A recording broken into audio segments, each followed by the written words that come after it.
Bien. Vamos a 1 Corintios capítulo 6, versículo 12. ¿Están ahí? ¿Están expectantes? A ver ese amén como para creerles que están ahí. ¿Están ahí? Ahí está mucho mejor. 1 Corintios capítulo 6, versículo 12. El apóstol Pablo comienza estas palabras que le expresa a la iglesia de Corintio. Dice, todas las cosas me son lícitas, pero no todas convienen. Hasta ahí nomás. Todas las cosas me son lícitas, pero no todas convienen. Hay cosas que nos convienen y hay otras cosas que no nos convienen. Amén. Hay cosas que nos convienen y otras que no. Por ejemplo, el apóstol Pablo en el libro de Colosenses capítulo 3 versículo 18, él nos instruye de cosas ahí que nos convienen. Por ejemplo, Colosenses 3:18, la palabra de Dios dice, casadas. ¿Cuántas casadas hay en este lugar? A ver, levanten su mano. ¿Quién no se avergüenza? Alcen su mano así con... Ya, bien. Casadas. Ya. Por ejemplo, el apóstol Pablo dice, casadas, estad sujetas a vuestros maridos, ¿cómo? ¿Cómo? ¿Cómo? No escucho esa palabrita. ¿Cómo? Cuando hablen del esposo, allí dice amén, amén, ¿no? Como conviene en el Señor. Hermanos, aquí está un consejo del apóstol Pablo. No, que las casadas estén sujetas porque esto conviene. Les conviene, hermanas. Estar sujetas a sus esposos, a sus maridos, les conviene. Amén. Entonces, una de las cosas de parte de Dios que nos está enseñando el apóstol Pablo, Colosenses 3:18, casadas está sujeta a vuestros maridos como conviene al Señor. Bien, Efesios 5:3. Efesios 5:3. Yo voy a avanzar, no sé si la pantalla está ahí, pero yo avanzo. Dice Efesios 5:3 y dice, pero fornicación y toda inmundicia o avaricia, ni aun se nombre entre vosotros ¿cómo? A santos. El día domingo el pastor nos estaba ministrando acerca de las palabras ociosas, esas palabras, ¿no?, que entristecen al Espíritu Santo. Amén. Y aquí el apóstol Pablo nos dice que fornicación y toda inmundicia o avaricia ni aún se nombre. No, ni aún se nombre. Entonces no conviene estar hablando estas cosas, no conviene estar pensando estas cosas, no conviene estar metiéndonos en estas cosas. Amén. ¿Qué más? Romanos 8:26. Estamos hablando de algunas cosas que convienen y otras que no convienen. Romanos 8:26 dice, y de igual manera el Espíritu nos ayuda a nuestra debilidad, pues que hemos de pedir como conviene, no lo sabemos, pero el Espíritu mismo intercede por nosotros con gemidos indecibles. Entonces, aquí la instrucción del apóstol Pablo nos anima a orar en el Espíritu. Nos anima a orar en el Espíritu porque el Espíritu nos ayuda a orar como conviene. A veces no sabemos cómo orar, pero cuando oramos en el Espíritu nos da la oración perfecta delante de Dios. Entonces la instrucción del apóstol Pablo es, hay que orar en el Espíritu porque el Espíritu nos ayuda a orar como conviene. Amén. Digan conviene. ¿Conviene comer saludable? Damas, ¿conviene unos zapatitos nuevos? ¿Ah? ¿Carterita nueva? ¿Conviene? Jóvenes, ¿conviene una movilidad nueva? De repente ya ha estado un buen tiempo con bicicleta y quiere una motita. Y si ya la moto, un carrito. ¿Conviene o no una movilidad nueva? ¿Ah? ¿Conviene unas vacaciones o no? Si hay muchas cosas que convienen. Hay muchas cosas que convienen, ¿no? Y cuando hay algo que conviene, ¿qué hacemos? ¿Qué hacemos cuando hay algo que nos conviene? Vamos tras de ello. Prestamos atención, le damos tiempo, recursos. Hacemos todo lo necesario para beneficiarnos de ello. ¿Por qué? Porque conviene. Y tal vez muchas de estas cosas ni nos convengan de repente, pero sin embargo ocupan la mayor parte de nuestra atención y nuestros recursos. Jesús hizo una declaración importante en el libro de Juan 16, capítulo 16, versículo 7. Juan 16, capítulo 7. Diga, nos conviene. Juan 16, 7. Y la palabra del Señor, este es el pasaje que nos vamos a centrar, lo que voy a ministrar en esta noche. Juan 16, 7 dice, Jesús dice, pero yo os digo la verdad. Os conviene que yo me vaya, porque si no me fuera, el Consolador no vendría a vosotros, mas si me fuere, os lo enviaré. ¿Saben? Jesús nos está diciendo esto. Este pasaje, estaba buscando otros pasajes para ver si Jesús hablaba acerca de algo que nos conviene. No encontramos en los evangelios, al menos yo no he encontrado un pasaje que Jesús habla específicamente de algo que nos conviene. No, habla así, es necesario, pero no habla de conveniencia, solamente este pasaje. Y aquí la palabra del Señor Jesús dice, os conviene, es mejor, es provechoso para ustedes, es ventajoso para ustedes, es beneficioso para ustedes. Eso es lo que estaba diciendo Jesús, os conviene que yo me vaya. Estas fueron las palabras que habló a sus discípulos. Y estas palabras llenaron de tristeza el corazón de ellos. Tal vez muchos de ellos se preguntaron, ¿cómo que te vas? ¿Qué quiere decir que nos conviene que te vayas? ¿Cómo puede ser posible o cómo puede ser ventajoso que tú ya no estés con nosotros? De repente muchas de estas preguntas vinieron a la mente de los discípulos cuando Jesús le dice, os conviene que yo me vaya. Hay muchas preguntas que nos hacemos cuando a nuestro juicio no entendemos los que nos conviene. Hay muchas preguntas que nos hacemos cuando a nuestro juicio no entendemos las cosas que están pasando. Y nos hacemos esas preguntas, ¿por qué? ¿Por qué a mí? Muchas preguntas. Muchas veces las cosas que nos parecen convenientes para nosotros no lo son para nuestra vida. La rotura de una relación amorosa, el despido de un trabajo importante, el no ingresar a una universidad, la quiebra de un negocio rentable, la partida de un familiar amado. Nada de esto parece a primera vista conveniente para nosotros, como no lo era conveniente para los discípulos, que su maestro los dejara. Pero no debemos entrar en preocupación, no debemos afanarnos. Dios está en control de la situación, Dios está en control. Mantengamos la fe. Esto no es el final de nuestra historia. Nuestra historia nunca termina en fracaso ni en derrota. Nuestra historia siempre es un final de victoria. Amén. Y siempre los maestros han ministrado de la historia de José. José, un ejemplo de lo que hoy estoy diciendo. José desde muy joven era una persona que era muy mal vista por sus hermanos. Sus hermanos lo odiaban, tenían celos de él, siempre estaban acusándole ante su padre. En un tiempo determinado los hermanos lo traicionaron, lo echaron en un pozo, querían matarlo, pero lo vendieron para ser vendido como esclavos a tierras lejanas. Cuando fue comprado por un hombre importante de Egipto, la esposa de este hombre lo acusó. Este hombre lo echó a la cárcel. Y estando en la cárcel, estuvo mucho tiempo ahí, ayudó a mucha gente, pero se olvidaron de él. José era candidato, hermanos, para renegar y reclamar y vivir amargado. Pero no lo hizo. Mantuvo la fe. Sabía que Dios tenía control de su vida. E hizo lo que el Salmo 50:15 dice. Y en la Nueva Biblia Viva, me gusta esta traducción, José hizo lo que este salmo dice y que tenemos que hacer nosotros cuando nos enfrentamos a estas situaciones adversas que no entendemos.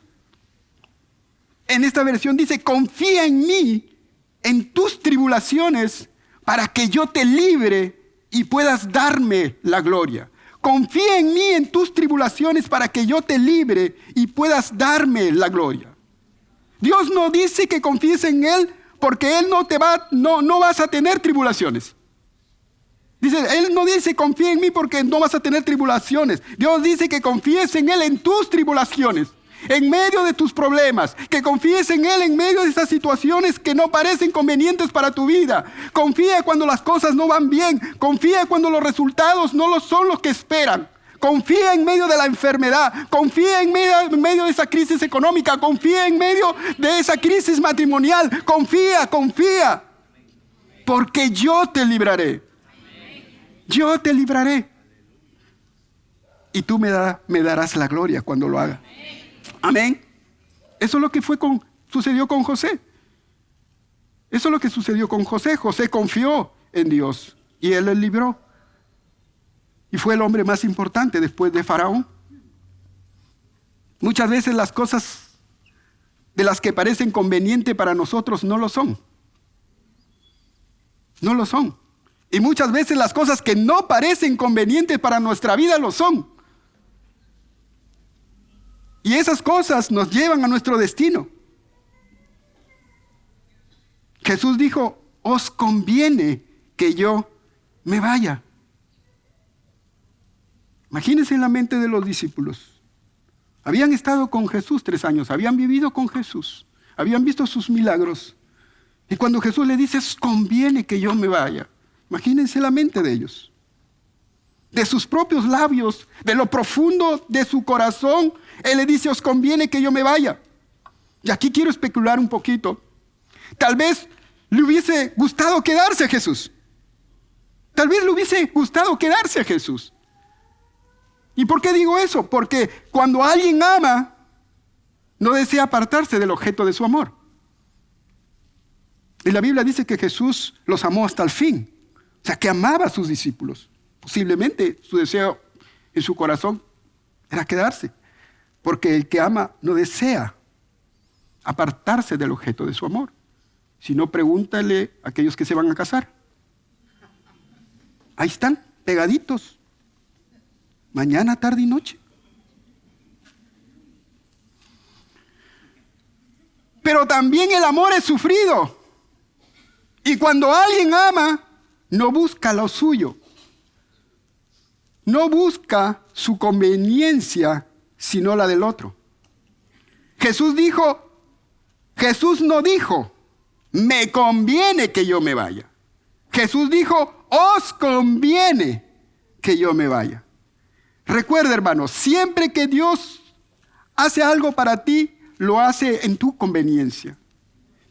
Siempre Dios busca lo que te conviene, no lo que a Él le conviene. Amén. Y esto, el apóstol Pablo tuvo este mismo sentir. El apóstol Pablo aprendió de Jesús.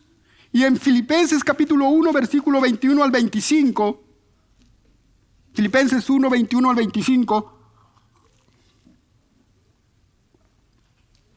el apóstol Pablo hace exactamente lo que Jesús hizo. Dice, porque para mí el vivir es Cristo y el morir es, mas si el vivir en la carne resulta para mí en beneficio de la obra, no sé entonces qué escoger. Porque de ambas cosas estoy puesto en estrecho, teniendo deseo de partir y estar con Cristo, lo cual es muchísimo mejor, pero quedar en la carne es más necesario por causa de vosotros. Y confiado en esto sé que quedaré, que aún permaneceré con todos vosotros para vuestro provecho y gozo de la fe. Pablo, en otras palabras, está diciendo, mire, a mí me conviene. Irme es mucho mejor allá que acá. Es muchísimo mejor, pero por causa de ustedes, por causa que a ustedes les conviene, voy a quedarme. Y va a ser así para provecho y gozo de la fe. Pablo decide quedarse porque era conveniente a sus hermanos filipenses. Más adelante en el capítulo 2, versículo 4 de Filipenses, él dice, no mirando cada uno por lo suyo propio, sino cada cual por lo de los otros. Siempre buscando el beneficio de otros. Jesús dijo, os conviene que yo me vaya. Os conviene que yo me vaya. La motivación es la misma, beneficiar al otro. Pero la decisión en este caso es contraria a la del apóstol Pablo. Jesús decide irse porque era conveniente a sus discípulos. Mientras que el apóstol Pablo decide quedarse, Jesús decide irse porque era conveniente a sus discípulos. El amor te va a llevar siempre a hacer lo que es conveniente para otros. El amor te va a llevar siempre a hacer lo que es conveniente para otros. Y aquí surge la pregunta del millón. ¿Pero por qué era esto conveniente para los discípulos? ¿Por qué era conveniente que Jesús se vaya? ¿Por qué era conveniente para los creyentes? ¿Por qué esto era así? Y la respuesta nos los da el mismo Jesús. En el mismo versículo 7, Jesús nos da la respuesta. Os conviene que yo me vaya porque si no me fuera, el Consolador no vendría a vosotros. Entonces, ¿por qué? ¿Por qué era conveniente que Jesús se vaya? ¿Por qué?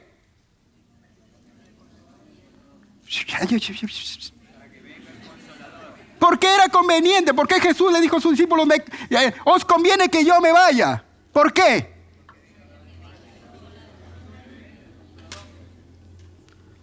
No voy a acabar el mensaje, no sea. ¿Por qué? Yo quiero que entiendan esto porque es muy importante. ¿Por qué era conveniente que Jesús se vaya? ¿Para que venga quién? ¿Para que venga quién? El Consolador, el Espíritu Santo, el Espíritu de Cristo, el Espíritu de gracia. Para que venga el Espíritu Santo. Esto era conveniente, que el Espíritu Santo venga. Jesús le dice a sus discípulos, os conviene que yo me vaya para que venga el Espíritu Santo. Entonces nos podemos hacer otra pregunta. ¿Por qué era conveniente que el Espíritu Santo venga?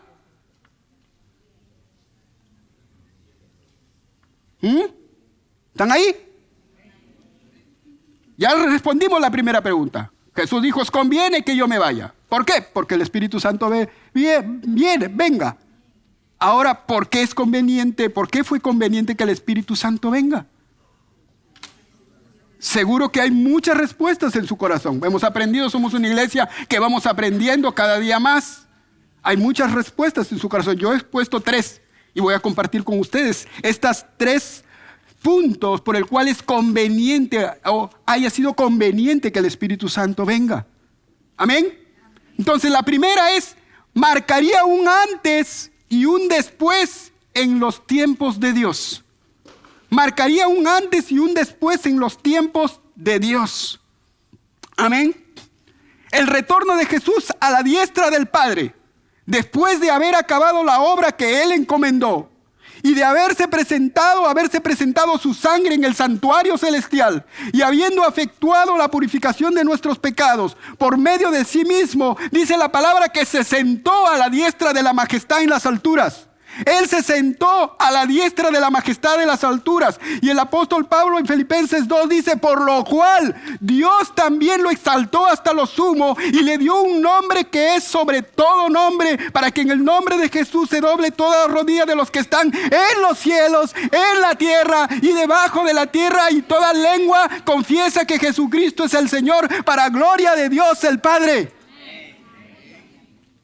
Culminó su obra Jesús, sentado a la diestra de Dios. La glorificación del cielo en la tierra y aún debajo de la tierra. Culminó su glorificación sentándose a la diestra de Dios Padre.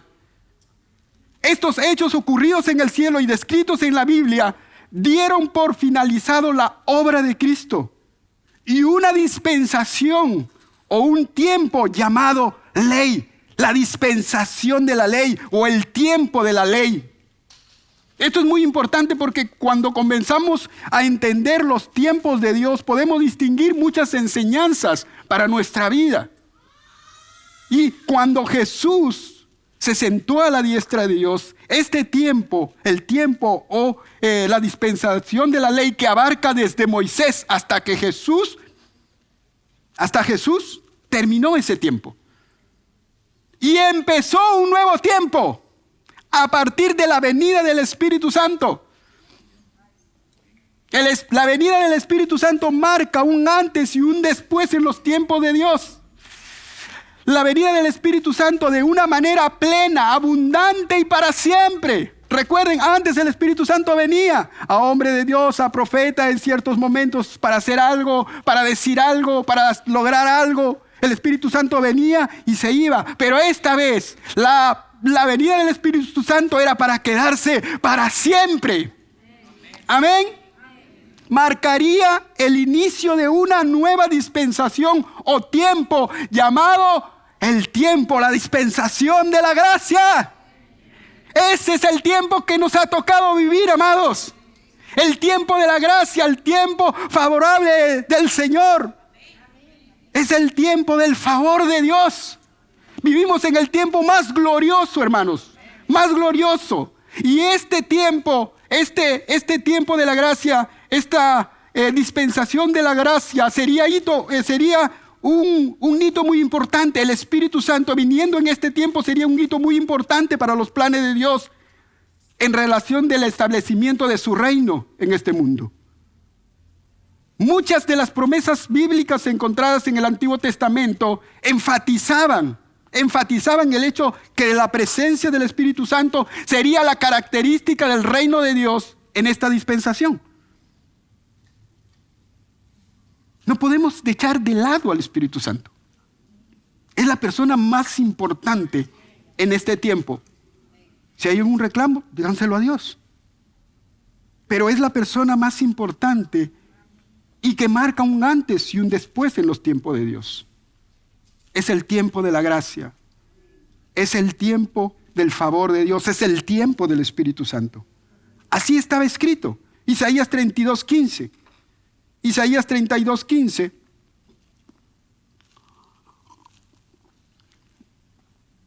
Profecías, promesas, mucho más antes que esto ocurriese. Dice Isaías 32:15, dice, hasta que sobre nosotros sea derramado el Espíritu de lo alto, y el desierto se convierte en campo fértil, y el campo fértil sea estimado por bosque. Eso es lo que hace el Espíritu Santo, amados. Convierte el desierto en campo fértil. Y no solamente lo convierte en campo fértil, sino que lo convierte en bosque. A veces en nuestra vida, la gente que está necesitando, su vida es un desierto.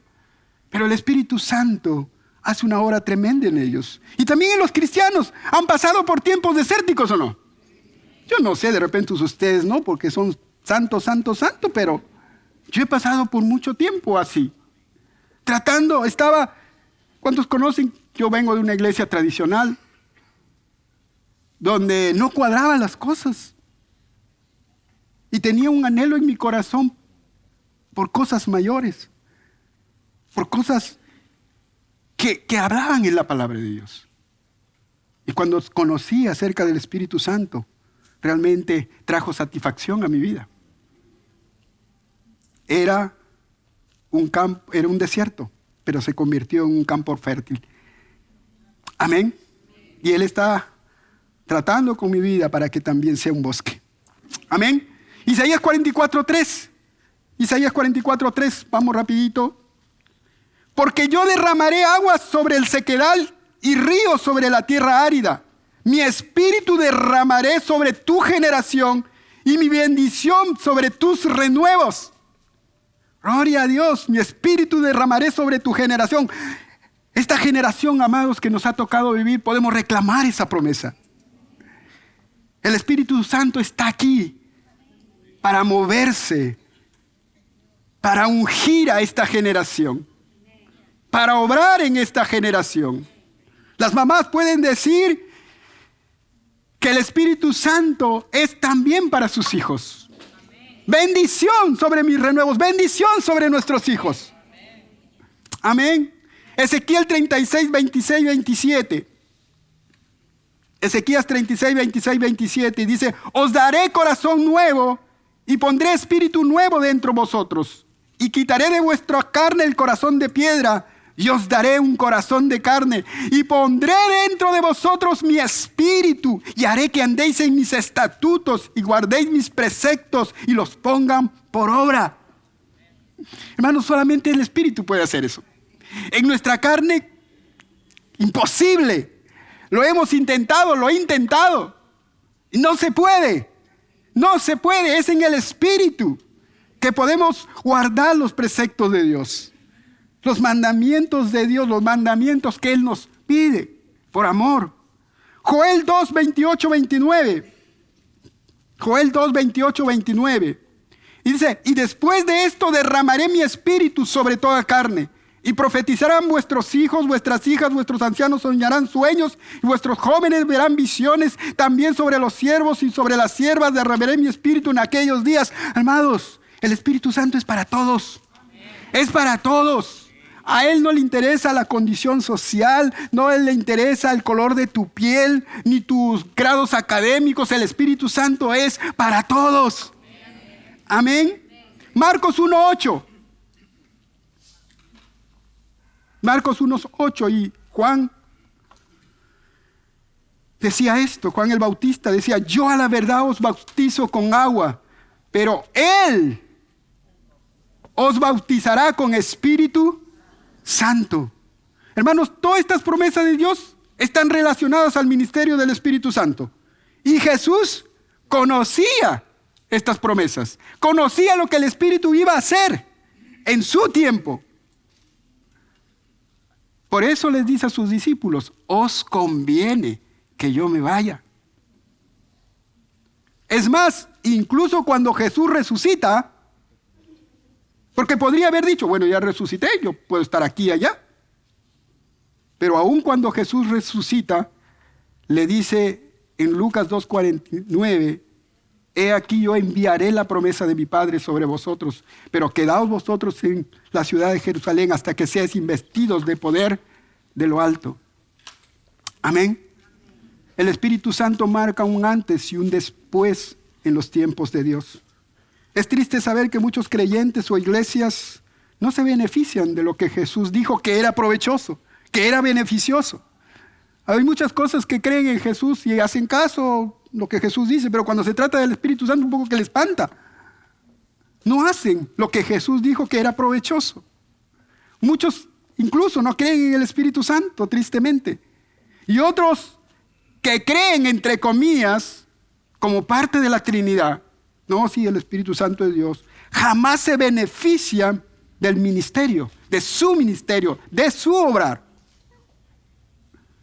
Pablo, en 1 de Tesalonicenses capítulo 5, versículo 19, dice, no apaguéis el espíritu.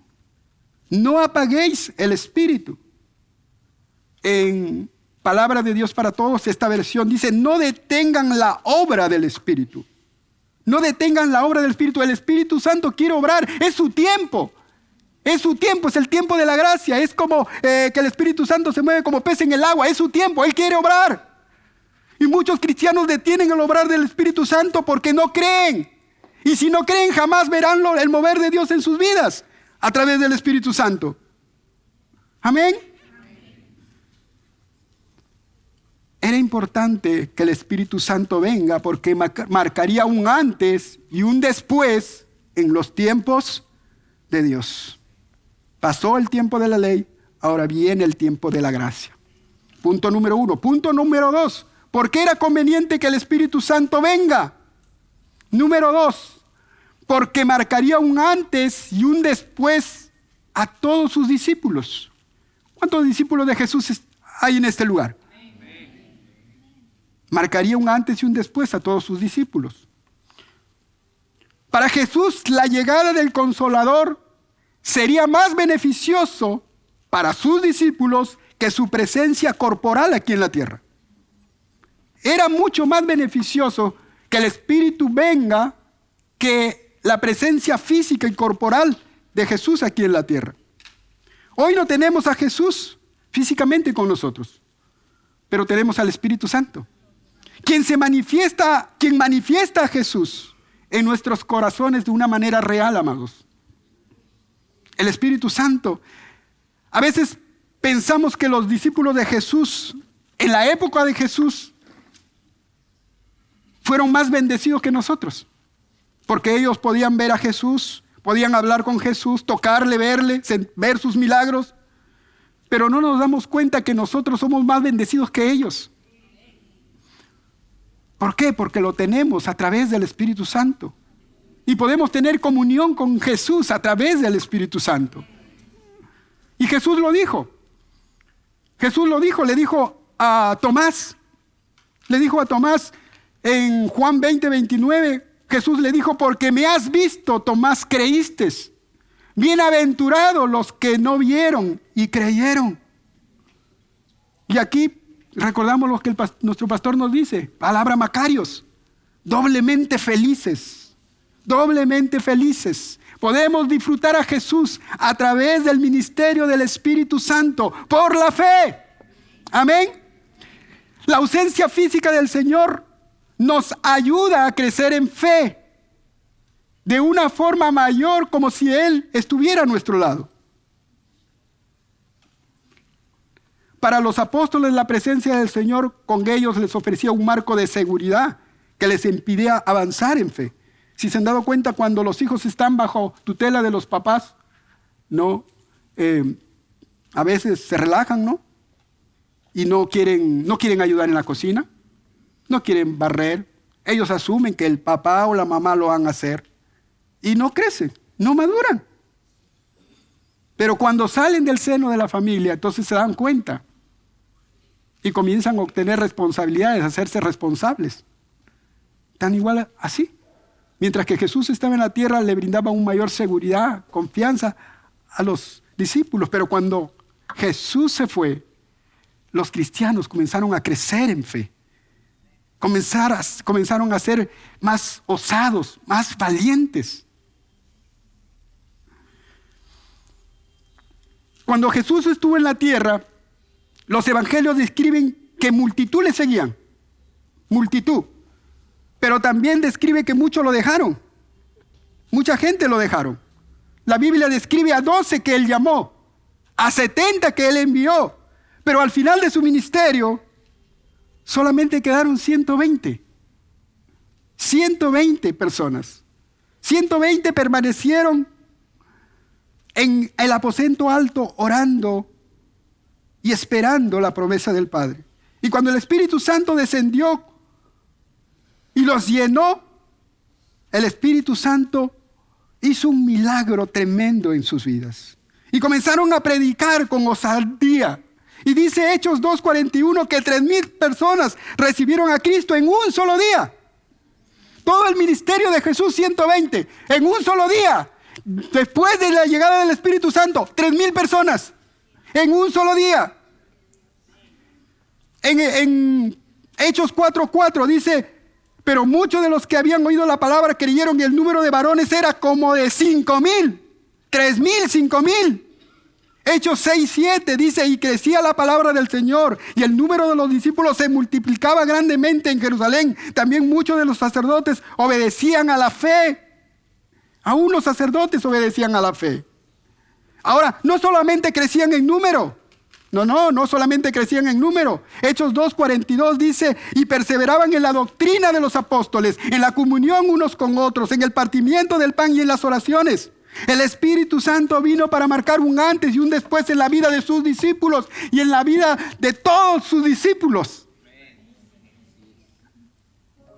Un antes y un después. El Espíritu Santo vino para marcar un antes y un después en los creyentes de esta dispensación, amados. ¿Por qué era conveniente entonces que el Espíritu Santo venga? Número 1. La pastora es la única que está escuchando, lo demás yo no sé. Porque marcaría un antes y un después en. Y segundo, porque marcaría un tiempo y un antes y un después. Y tercero, y con esto termino, marcaría un antes y un después al mundo. Marcaría un antes y un después al mundo. Hermanos, la llegada del Espíritu Santo no solamente marcó un antes y un después en los tiempos de Dios y en sus discípulos, sino que también marcó un antes y un después en el mundo. Vamos a Juan 16:7, una vez más, y vamos a leer el 6 y el 8. Dice, pero yo os digo la verdad, os conviene que yo me vaya, porque si no me fuera, el Consolador no vendría a vosotros, mas si me fuere, os lo enviaré. Ahora, miren, Jesús no le da detalles de lo que iba a ser el Espíritu Santo. Solamente Jesús le dice a sus discípulos, os conviene que me vaya, porque si me voy, el Espíritu Santo va a venir. Punto. El versículo 8 le dice, y cuando venga, ¿ah? Y cuando venga ¿quién? ¿Qué dice que va a hacer? Ojo, en el versículo 7 dice que va a venir el Espíritu Santo, pero no le dice para qué a sus discípulos. No le dice para qué. Hermanos, nosotros como discípulos tenemos que creer. Hay una diferencia entre el discípulo y el mundo. En el discípulo nosotros tenemos que creer. Si Jesús dice que era conveniente que el Espíritu Santo venga y Él dice la verdad, nosotros tenemos que creer.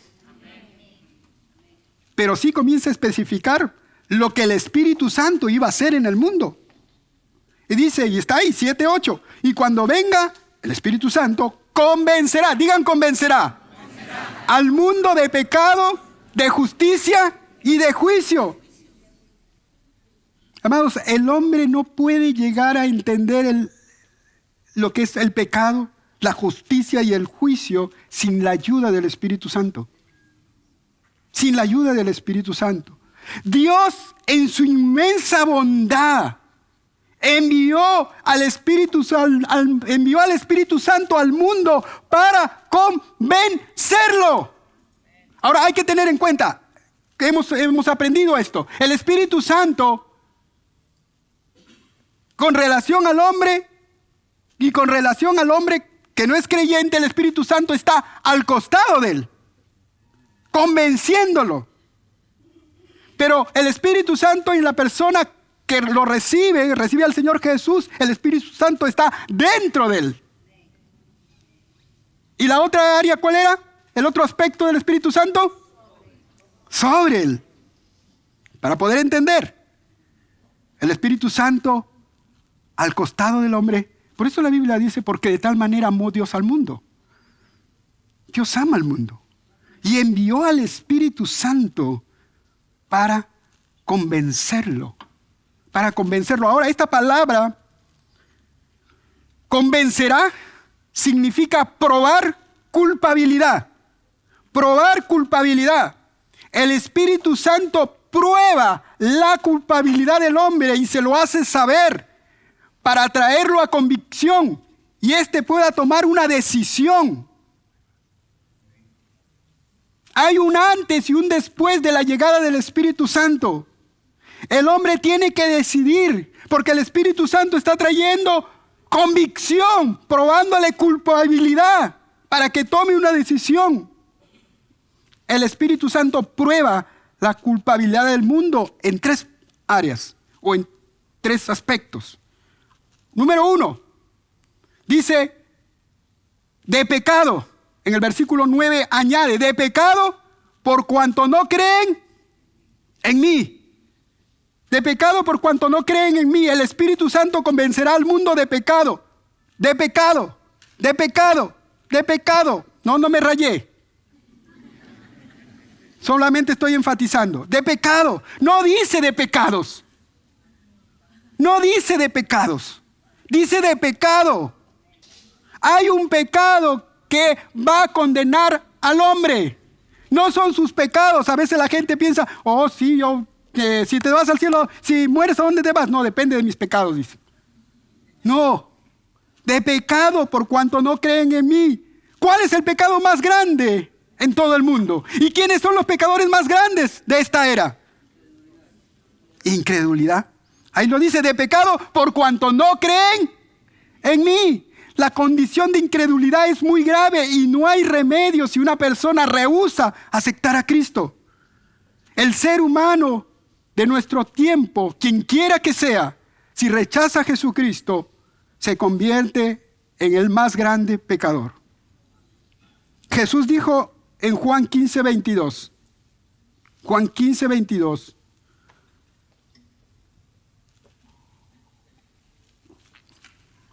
Si yo no hubiera venido, ni les hubiera hablado, no tendrían pecado.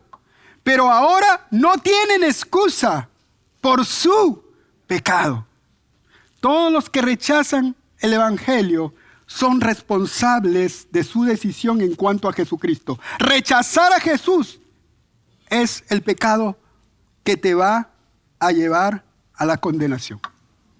Por eso el Espíritu Santo está trabajando con la gente.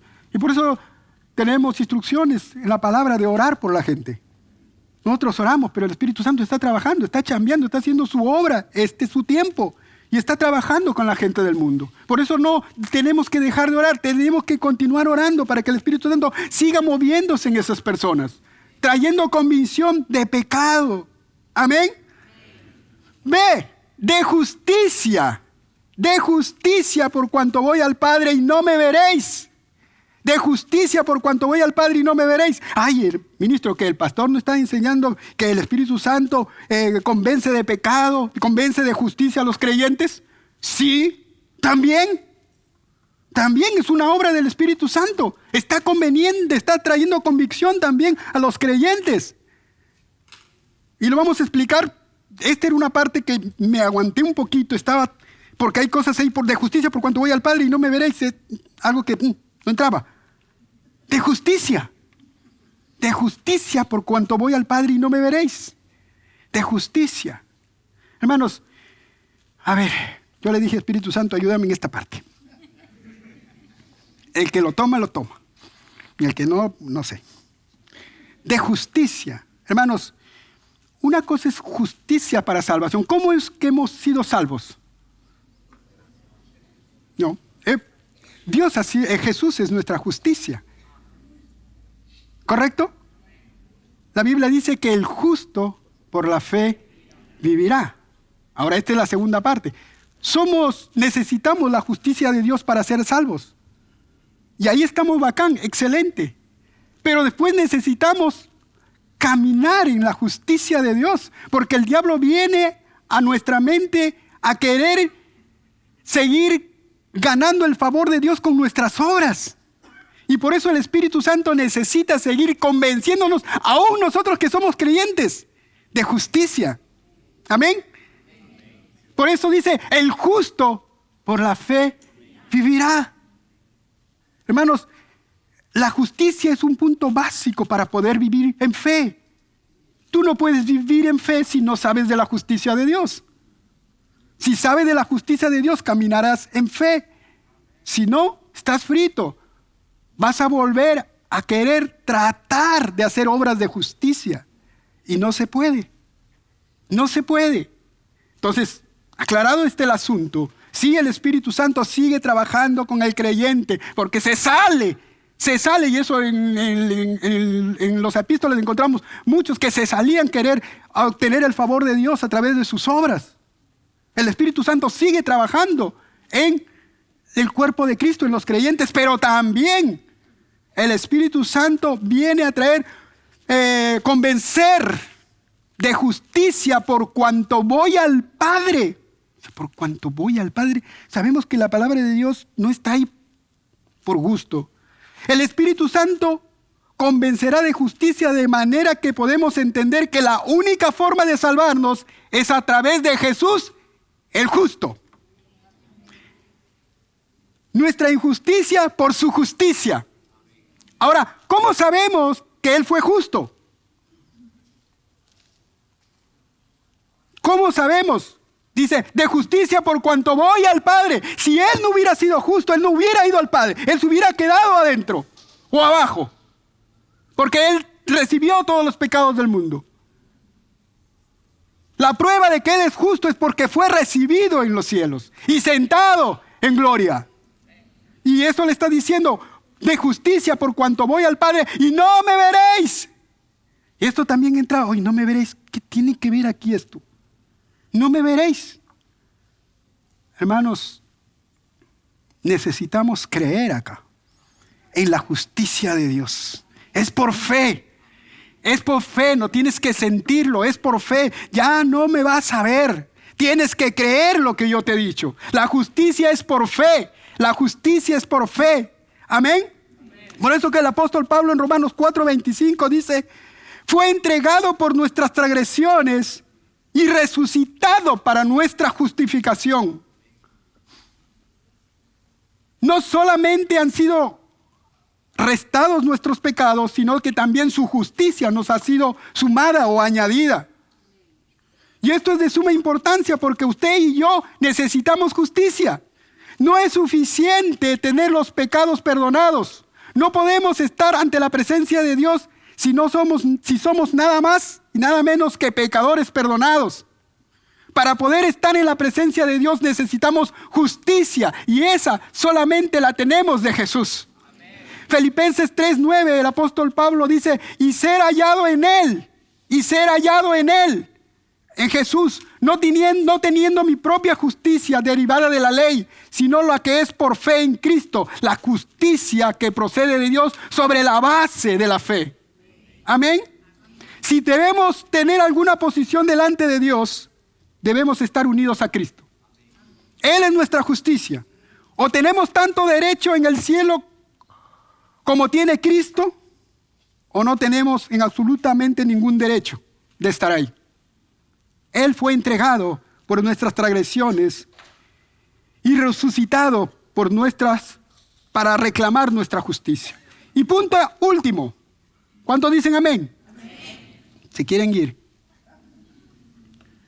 Y de juicio, y esto es buenísimo también, y de juicio, por cuanto el príncipe de este mundo ya ha sido juzgado. Es el versículo 2. De juicio, viene a convencer de juicio por cuanto el príncipe de este mundo ya ha sido juzgado.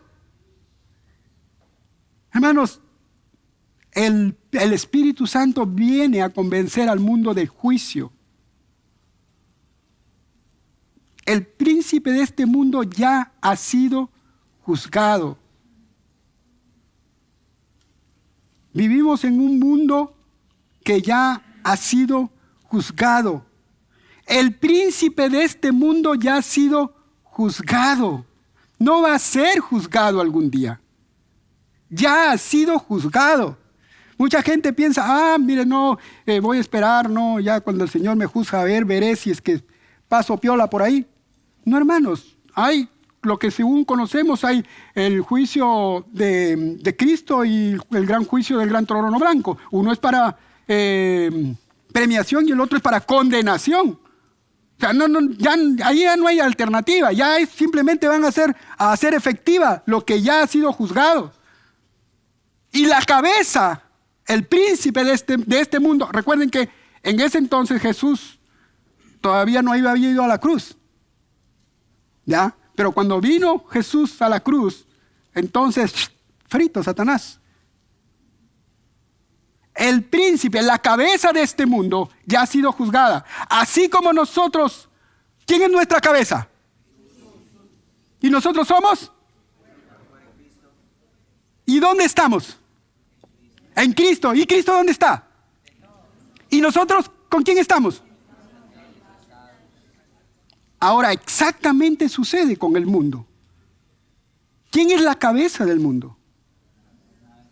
Y toda la gente que no es de Cristo es su cuerpo. Y si ya ha sido condenado la cabeza, así como la cabeza ha sido glorificada, y el cuerpo también de Cristo, la cabeza también ha sido condenada de Satanás y su cuerpo ya ha sido condenado. Está hecho la cosa. Y para eso viene el Espíritu Santo a traer. El Espíritu Santo convencerá al mundo de juicio, donde la cabeza de este mundo, Satanás, ya ha sido juzgado y junto a él el mundo. Vivimos en un mundo que ya ha sido juzgado y se encuentre en la misma situación que está el reo en el corredor de la muerte esperando su ejecución. El fallo judicial contra el mundo es culpable. La paga del pecado es la muerte. Esa es la sentencia, amados. Esa es la sentencia del mundo. Y el Espíritu Santo está trayendo esto al mundo. Nadie, hermano, nadie partirá de este lugar sin que el Espíritu Santo haya tratado en estas áreas con él. Nadie. El Espíritu Santo prueba al mundo que está en pecado, que sus obras no le pueden salvar, porque el siguiente está condenado. Pero si el hombre acepta su culpabilidad y se arrepiente, recibirá perdón, será declarado justo y será librado de la condenación. Amén. Ahora concluyo con esta pregunta. ¿Fue y es conveniente que el Espíritu Santo haya venido? Repito, ¿fue y es conveniente que el Espíritu Santo haya venido? ¿Jesús dijo la verdad? Oremos.